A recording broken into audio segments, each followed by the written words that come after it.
right, hey, it's Space. Welcome to another YouTube video, playing some video games today. Today we're playing some NBA 2K17, playing some MyTeam. Now today's video, got some important stuff to cover on how to make MT in the NBA 2K17 auction house. Yeah, today an updated badge sniping video. So let's get started. First, let's get you up to speed on what I've been up to since our last video. It's been about a week since our last video. I've been working the auction house, of course. I've been sharing with you along the way my sniping strategies and auction house results since early tip-off weekend. Now, if you missed those videos, make sure you click on the card in the upper right-hand corner. Clicking on that card will take you to a little playlist featuring those vids. The snipe strategy in a nutshell is go after items you can find for 250 MT to 2,000 to 3,000 MT and flip them for profit margins of 100% or greater. Now, what else have I been up to? I've finally finished Historic Domination.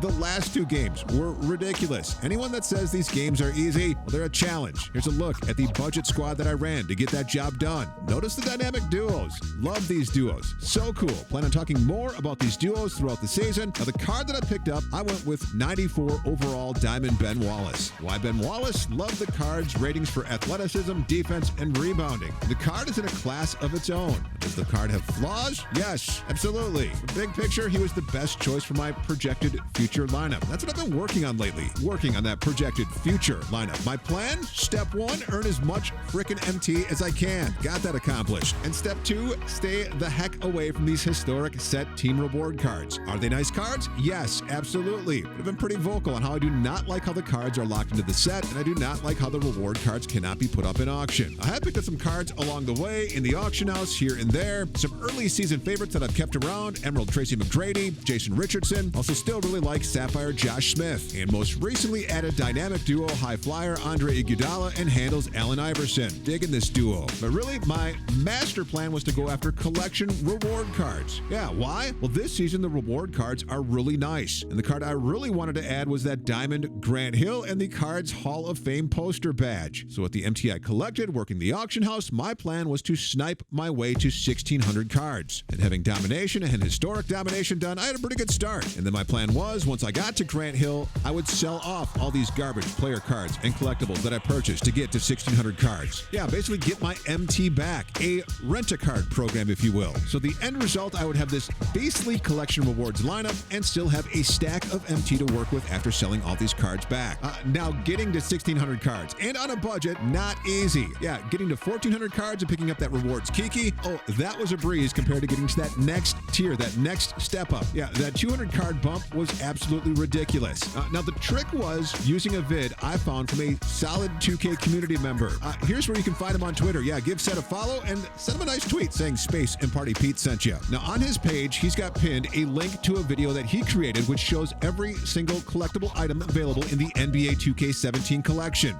This was so helpful. Go there, check it out, and use it. It was absolutely key for me to follow along and figure out what I had and what I still needed to target. And I'll also say this, I learned a lot about what has good value in the auction house, especially toward the end. Yeah, rare items like certain playbooks, logos, shoes, and courts. Yeah, stuff you can flip for several thousand MT. And I'm sharing some of this info with you in future vids. But yeah, I got to Diamond Grant Hill this past Friday night, and it was a grind. But the card, absolutely amazing. Totally worth the hustle and effort. So yeah, I'm selling off these cards, these rent-a-cards, if you will, and get my MT back. So I'm ready to make some big plays once the season gets started here. Now you're asking, well, why'd you stop at Grant Hill? You were just 100 cards away from Bernard King. You also had pink diamonds on the horizon. Like I said, it was a grind getting to 1,600 cards. 1,700 cards? No, thank you. Now there are a couple people that I know that have gotten to 1,700 cards, and I have got nothing but mad respect for them. But for me, oh, I'm good. I'm ready to move forward with this lineup and not having to stress about collection rewards from here on out. So here is a look at my final collection rewards lineup. Absolutely love it. Well done, 2K. Season off to an amazing start. So now, the actual point of today's video, sniping badges in the NBA 2K17 auction house. Badges on both PS4 and Xbox One have potential for making MT. Yeah, that's right. We're on both systems this season. Now, badges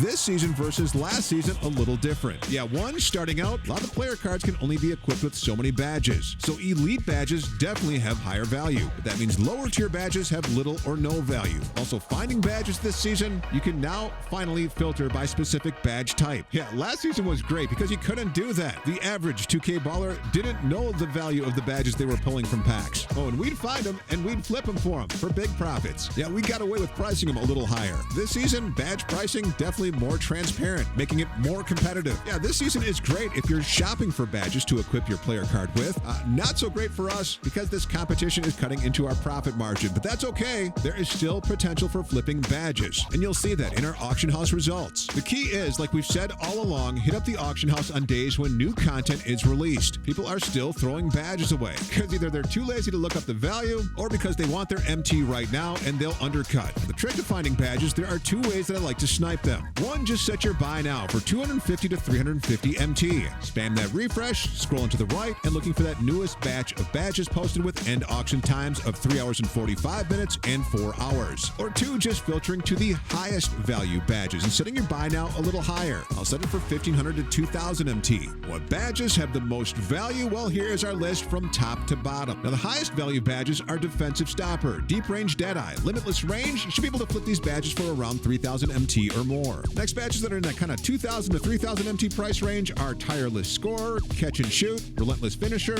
and Rim Protector. In that 1000 to 2000 price range, looking at Corner Specialist, Mid-Range Deadeye, Acrobat, Brick Wall, Dimer, Hustle Rebounder, Pick and Roll Maestro, and Posterizer. In that bottom tier of about 500 to 1000 MT, looking at Pickpocket, Ankle Breaker, and Difficult Shots. Now again, use this as a guide. You gotta watch the price of these badges in auction. Yeah, get a feel for what they're selling for during the week, and then on days when new content is released, that is the day you want to stock up. Yeah, here's a quick look at the inventory of badges that I've got to flip. Yeah, these are badges that I picked up this last Thursday when the latest flashback packs were released. Well, I stocked up, but not worried about flipping these badges right now. I've got a couple other cards to sell in auction at the moment. Now, that's all I got for you today. Good luck working the auction house. Here's where you can find us on Twitter. Make sure you go there and give us a follow. Always tweeting daily what we're doing at the moment, and always happy to talk MyTeam auction house strategy stuff. Likes, we really appreciate likes. Dislike it if that's your thing. Either way, thanks for stopping by, and subscribe so you're checking out future vids. Oh, and a quick note of thanks. Been having a lot of you reaching out to us, offering to make thumbnails for our videos. We are well aware our thumbnails are garbage, so we appreciate you lending your talents to, well, make better thumbnails for us. For Party Pete, this is Space. We are out.